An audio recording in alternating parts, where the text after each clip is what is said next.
விடுதலை சிறுத்தைகள் கட்சியின் துணை பொதுச் செயலாளர் ஆதவ் அர்ஜுனா அவர்கள் அண்மை காலமாக பல்வேறு நிகழ்வுகளில் அல்லது சமூக ஊடகங்களில் தன்னுடைய கருத்துக்களை பதிவிட்டதன் மூலம் கட்சியின் நன்மதிப்புக்கும் நம்பகத்தன்மைக்கும் பாதிப்பை ஏற்படுத்தும் ஒரு சூழல் உருவானது. அது குறித்து அவரிடத்திலே தொடர்ச்சியாக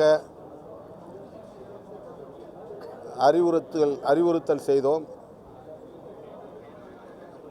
ஆனாலும் கூட அவருடைய அண்மை நிகழ்வின் பேச்சு கட்சியின்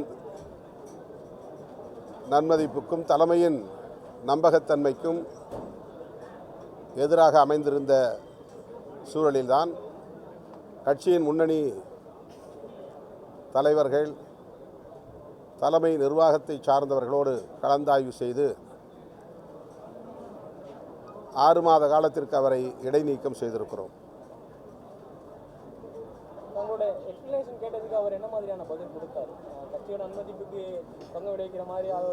இல்லை, அது இன்னுமே தான் அவர் அதுக்கு கொடுப்பார். இப்போ நாங்கள் 6 மாத காலம் சஸ்பென்ஷன் பண்ணியிருக்கோம்னா அவர் எங்களை அப்ரோச் பண்ணுறதுக்கு அது ஒரு ஸ்பேஸ் இருக்குது. விளக்கம் தருவதற்கான ஒரு இடம். பல முறை அவருக்கு நாங்கள் ஓரலாக அவருக்கு சில இன்ஸ்ட்ரக்ஷன் கொடுத்துருக்குறோம். அதை மீறி நடந்ததுனால ஒரு அவசர தேவையின் அடிப்படையிலான நடவடிக்கை அதை மேற்கொண்டிருக்கிறோம். ஆதவர்ஜுனாவுடைய தொடர்ந்த சர்ச்சையான பேச்சு திமுக விசிக கூட்டணியில ஏதாவது நெருக்கடி ஏற்பட்டுச்சா? திமுக தரப்புல இருந்து ஏதாவது உங்களுக்கு நெருக்கடி கொடுக்கப்பட்டதா அவருடைய இந்த மாதிரி தொடர் பேச்சுகள்? திமுக தரப்பிலிருந்து எந்த அழுத்தமும் நெருக்கடியும் எமக்கு இல்லை. அதை பற்றி அவர்கள் யாரும் பேசவும் இல்லை. விஜய் அவர்கள் பங்கேற்கிற நிகழ்ச்சியில் நான் பங்கேற்க இயலாது என்று எடுத்த முடிவு சுதந்திரமான முடிவு. விடுதலை சிறுத்தைகள் கட்சிக்கும் தமிழக வெற்றி கழகத்திற்கும் எந்த மோதலும் இல்லை. விஜய் அவர்களோடு எங்களுக்கு எந்த சர்ச்சையோ சிக்கலோ ஏற்பட்டதில்லை. ஆனால் அவரோடு நாங்கள் ஒரே மேடையில் ஒரு நிகழ்விலே பங்கேற்கிற போது எங்களுடைய கொள்கை பகைவர்கள், எமது வளர்ச்சியை விரும்பாதவர்கள்,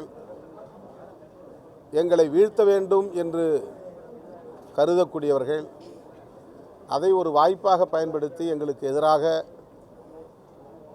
கதை கட்டுவதற்கு, திரிபுவாதம் செய்வதற்கு ஏராளமான வாய்ப்புகள் இருக்கிறது என்பதை நாங்கள் முன்னுணர்ந்து எங்கள் நலனை கருத்தில் கொண்டு நாங்கள் எடுத்த முடிவு, அவ்வளவுதான்.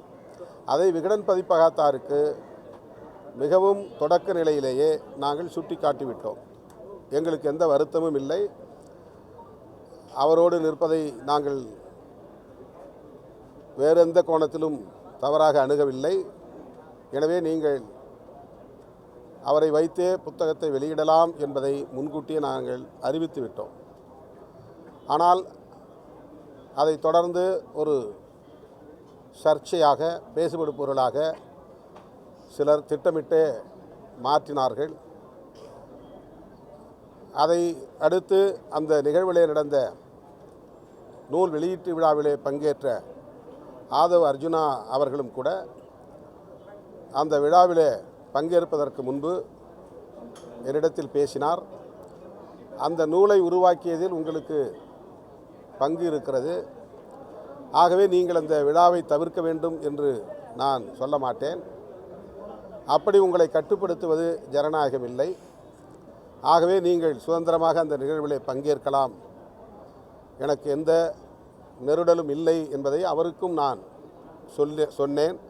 ஆனால் அதே வேளையில் அரசியல் எதுவும் பேச வேண்டாம், புரட்சியாளர் அம்பேத்கர் அவர்களை பற்றி பேசுங்கள் அல்லது அந்த நூல் உருவாக்கத்தின் பின்னணியை பேசுங்கள் என்று அவரிடத்திலே நான் ஒரு கட்சியை சார்ந்த முக்கிய பொறுப்பாளர் என்கிற முறையில் சில வழிகாட்டுதல்களை தந்தேன். அதையும் மீறி அவர் பேசிய பேச்சு பல்வேறு சர்ச்சைகளுக்கு இடம் கொடுத்தது. விடுதலை சிறுத்தைகளின் மீதான நம்பகத்தன்மையை நொறுக்கும் அளவுக்கு அது அமைந்துவிட்டது. ஆகவே உடனடியாக நடவடிக்கை எடுக்க வேண்டிய ஒரு தேவை எழுந்ததன் அடிப்படையில் பொதுச் செயலாளர்கள் உள்ளிட்ட முன்னணி தோழர்களோடு கலந்து பேசி முழுமையாக அனைவரின் ஒப்புதலோடும் கட்சியின் எதிர்காலத்தை கருத்தில் கொண்டு இந்த முடிவை நாங்கள் மேற்கொண்டிருக்கிறோம்.